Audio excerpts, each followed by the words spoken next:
Nos surpreendemos muitas vezes com coisas que acontecem no nosso dia a dia. Que fatos do cotidiano lhe chamam mais atenção? Esses fatos normalmente te despertam reflexões? Muitos escritores costumam escrever sobre os pensamentos que esses fatos lhes despertam. Você já pensou sobre isso? A crônica, que é o gênero textual que nós vamos estudar agora, são textos que se caracterizam por linguagens simples, clara, direta e com marcas da oralidade, sendo predominantemente narrativo, argumentativo ou expositivo. Antes, as crônicas visavam relatar apenas fatos históricos, o dia a dia da corte, histórias de reis, enfim. Porém, a partir do século XIX, ela passou a ser utilizada para reflexões críticas sobre o cotidiano, os costumes, a vida social, a política e diversos outros temas. No Brasil, os escritores que mais se destacaram ou ainda se destacam nesse gênero são Machado de Assis, João do Rio, Cecília Meirelles, Rubem Braga, Nelson Rodrigues, Clarice Lispector. Nomes como Carlos Drummond de Andrade, Vinícius de Moraes, Luiz Fernando Veríssimo, Fernando Sabino, entre tantos outros nomes de escritores famosos. A crônica que você vai ler agora é de Luiz Fernando Veríssimo, onde ele lembra o seu tempo de menino na escola.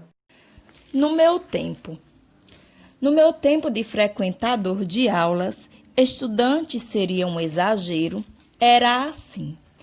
A não ser quando a professora ou o professor designasse o lugar de cada um segundo alguma ordem, como a alfabética, e, nesse caso, eu era condenado pelo sobrenome a sentar no fundo da sala, junto com os us, os es e os outros v's.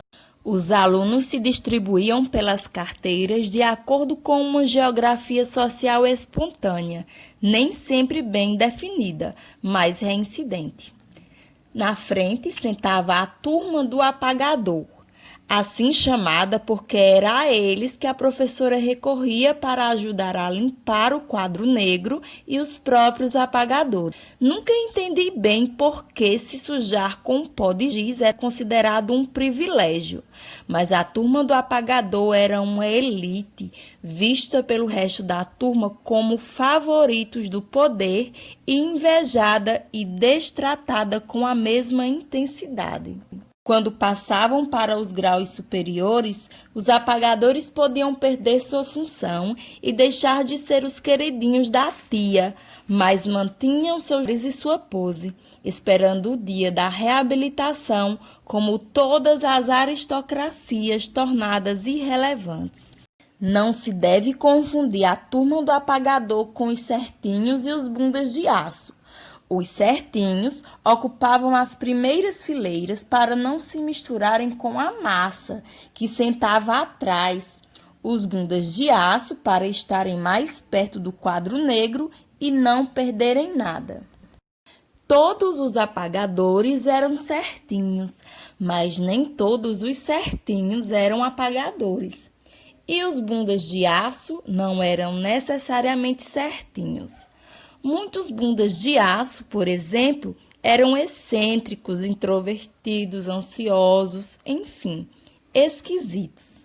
Já os certinhos autênticos se dividiam pelo que não eram.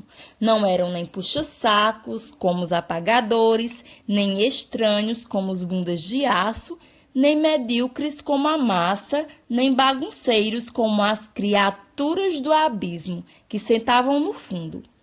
Sua principal característica eram os livros encapados com perfeição. Atrás dos apagadores dos certinhos, a aço ficava dividida em núcleos, como o núcleo do Nem Aí, formado por 3 ou 4 meninas que ignoravam as aulas, davam mais atenção aos próprios cabelos e, já que tinham esse interesse em comum, sentavam juntas. O clube de debates, algumas celebridades, a garota mais bonita da turma, o cara que desenhava quadrinho de sacanagem e seus respectivos círculos de admiradores.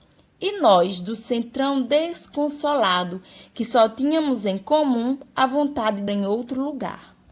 E, no fundo, sentavam as criaturas do abismo, cuja única comunicação com a frente da sala eram os ocasionais mísseis que disparavam lá de trás e incluíam desde o gordo que arrotava em vários tons até uma protodark, provavelmente a primeira da história com tatuagem na coxa.